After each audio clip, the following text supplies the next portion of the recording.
Hello and welcome to another episode of Wellness with EAC.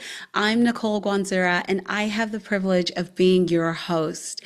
I am a wellness at work facilitator, and essentially what that means is I love to come into your organization and talk to you about how you are managing your upskilling, how are you using your transferable skills to get you ready for your next promotion, how are you setting some healthy boundaries at work, because we're going to talk about and with you about how you are making the most of your experience, right? So, are you taking advantage of all the resources that you have around you to also manage your mental and financial well-being? And we help you do that in a very manageable way, in a way that helps you roadmap it so you can take it one step at a time. And we also have a freebie that you can download on our website, which is just www.simplyEAC.com/freebie. And that's where you'll be able to grab the resource and just help you understand how to start thinking about your next, how to think about positioning yourself to be in the best place possible for your career now, while also preparing for whatever's next in your career, right? It doesn't always have to be this promotion.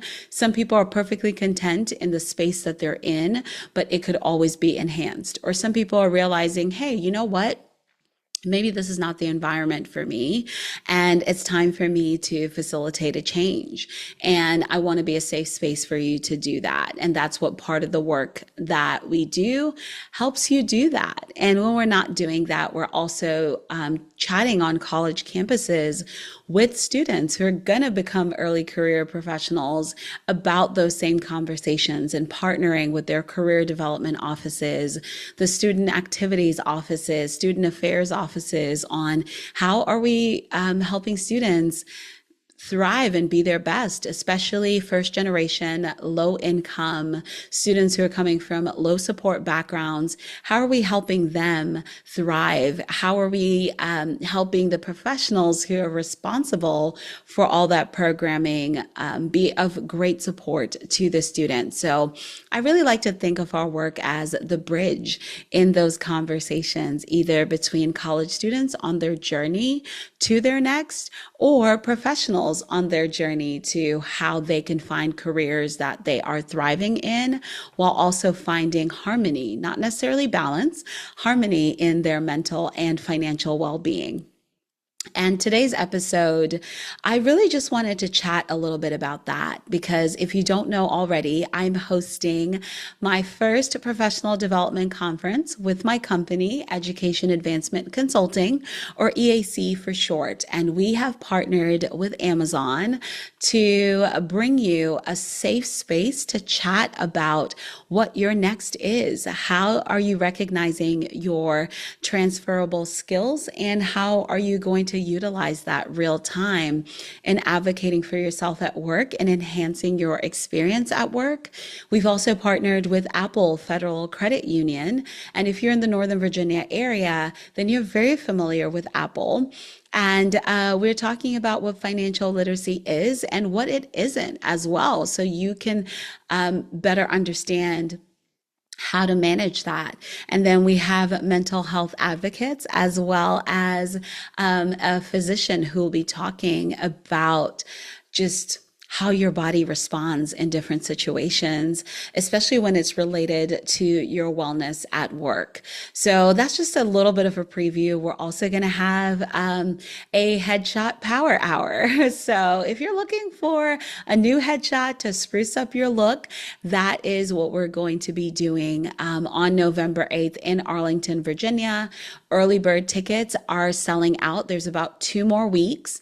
And if you are a person who does snag an early bird ticket, that puts you in the running for some VIP giveaways, which include some coaching sessions with my colleagues over at Arise.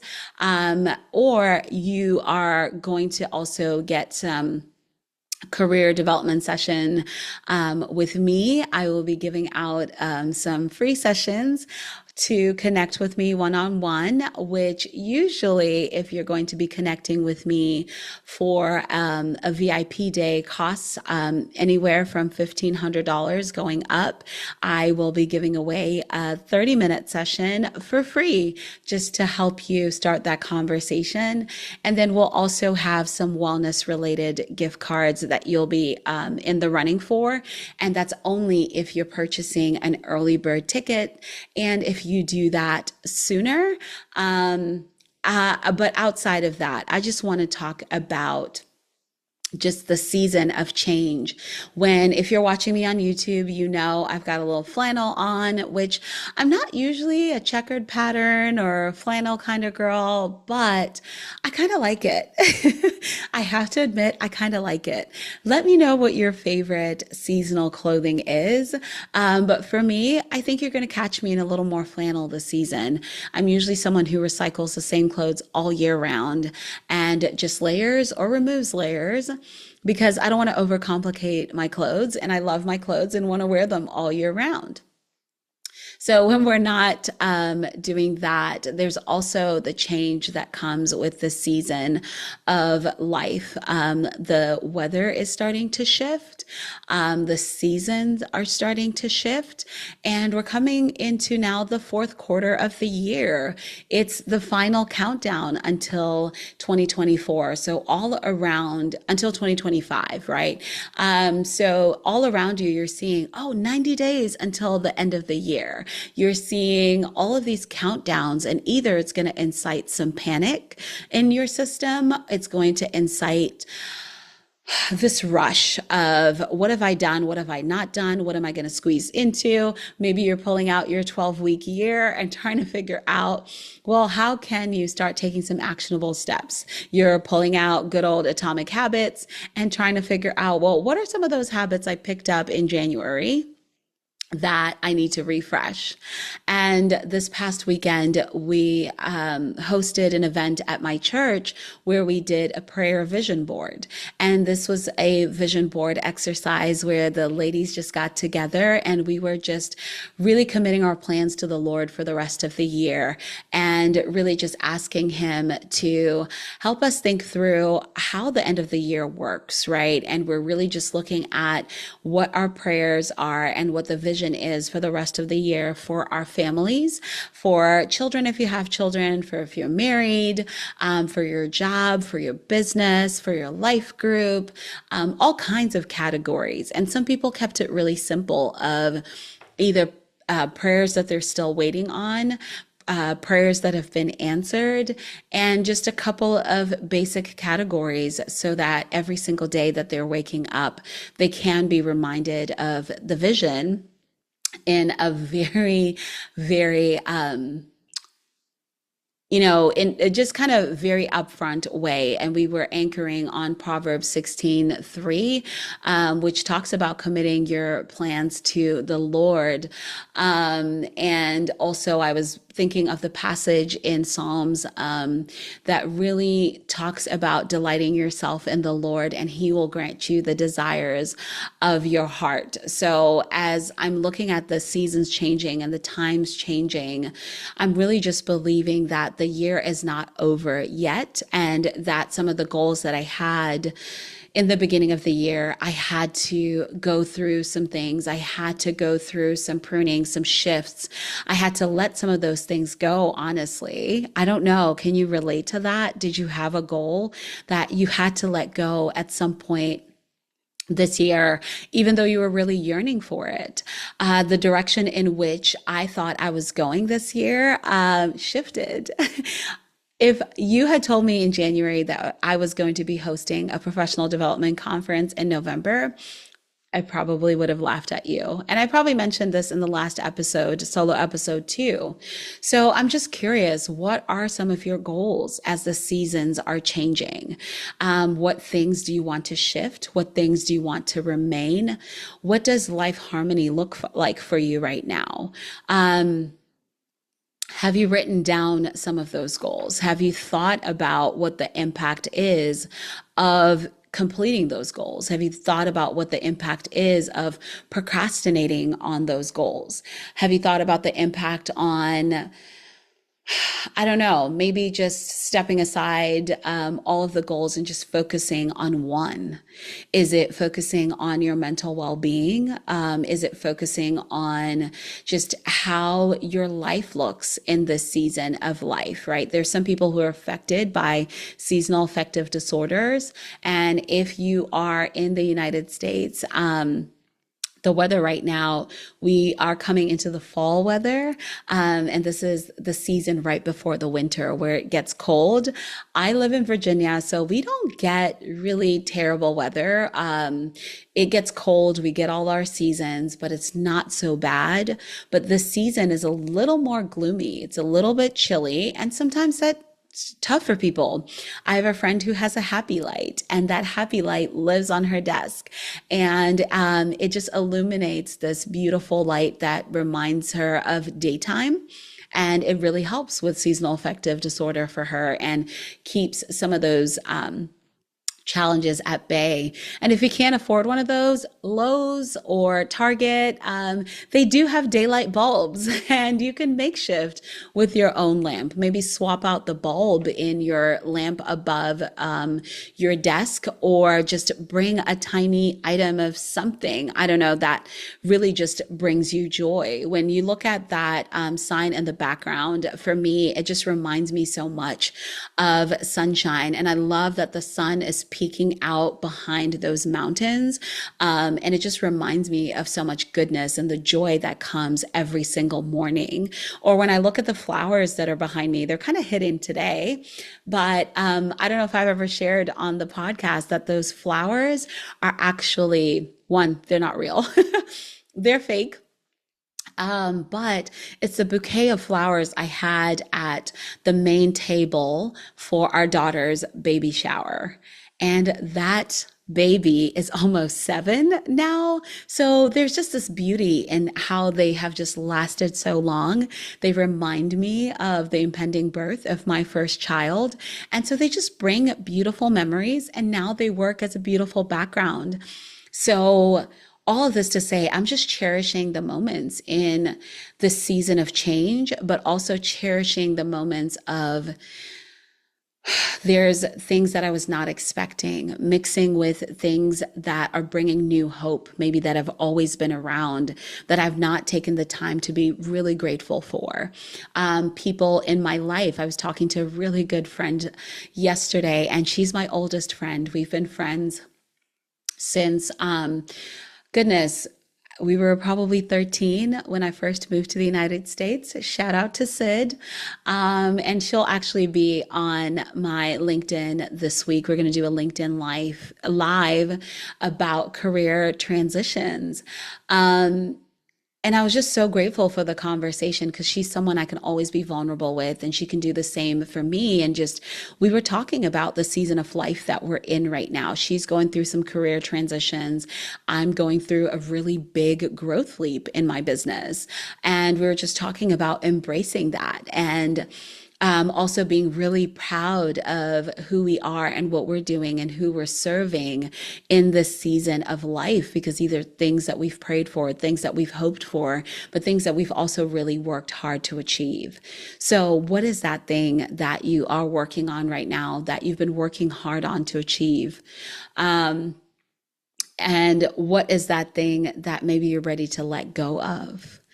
When I think about mental well-being, right, this might be a good time to sign up for a therapy service. Maybe I've used Alma, ALMA, which I really like. And you can always, my therapist recommended, if you're using some of those websites like Alma, ask for consultations, get a feel for who the therapist is, what they have to offer, and then see if your company offers some kind of stipend or some kind of benefit for you to see a therapist, just as the seasons are changing. Maybe you want to see someone about your career transition, about, the weather changing and things shifting in your life and embracing that. Or maybe you've just been speaking a lot of things that feel just bringing in negativity into your life, right? There's life and death and the power of the tongue. So maybe you need someone to just help you walk through what you're going through in the season of life. And also, maybe you've used up your health insurance. And now, if you have, I don't know, say an HMO plan, then you've probably maxed out your benefits. And some of that therapy will be affordable. Or I actually was listening to a sermon the other day, and what the pastor said was really funny about investing in yourself. And he was like, if you can't afford therapy, how about, if you have $6 and $6 is what you can afford to take your friend to grab some coffee. Maybe it's the tall version of the coffee drink. And, you're getting together or have them over and you're making tea at your house and just talk and just get some things off your chest. And it's really low cost therapy and talking to that friend, which I thought was really beautiful. Or maybe it's a time to really think about how you're stewarding your finances.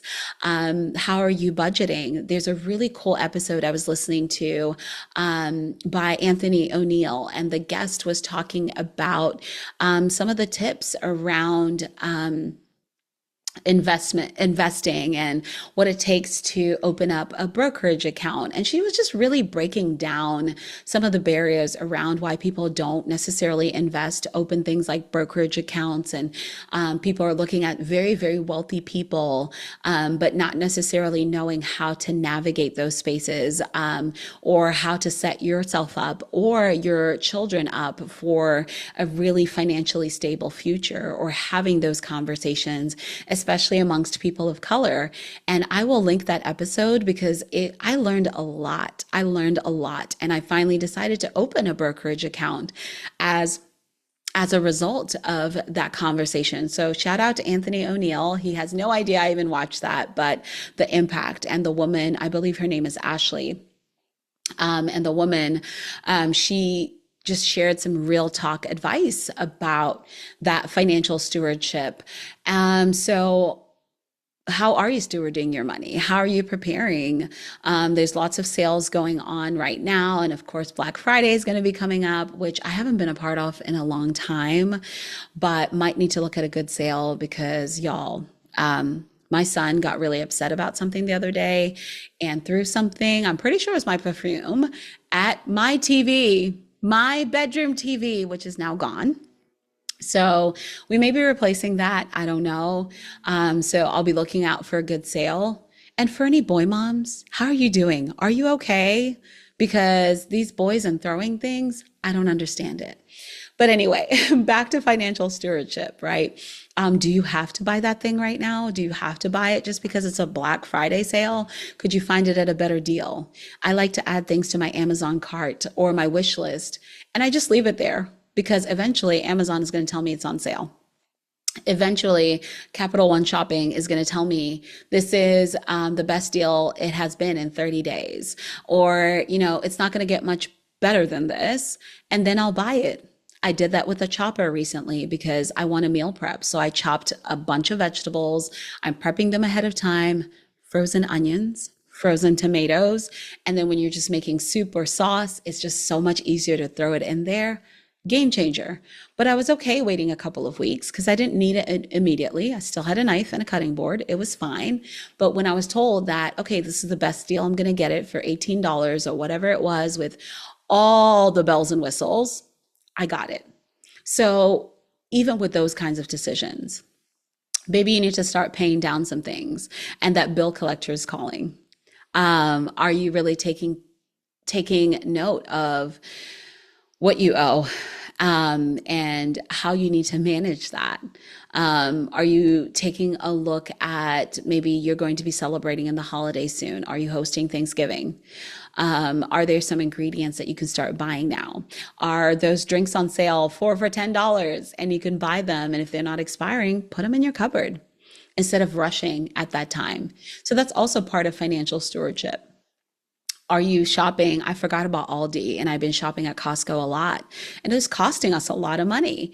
But I went to Aldi the other day and filled up an entire cart of groceries for like 150 bucks. And I was like, this would have been 4 items at Costco. I need to go back to Aldi more often. That's a good financial stewardship position, and decision. And then lastly, with your career, are you writing down the things that you're really good at, the things that people are saying, hey, we really appreciate that your attention to detail. I had a guest on the show and she told me that she really appreciated the reminders that she was getting about the podcast, that I had a really professional setup here.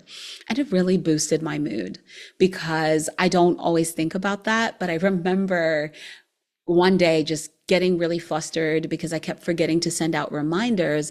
And I just went into Calendly and set up the reminders.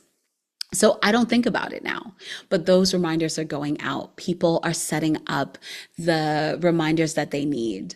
And I just need to remember to tune in and just show that guest a good time, an awesome time, and just have such excellent hospitality and stewardship on the podcast because they decided to commit to me their valuable time, and time is expensive.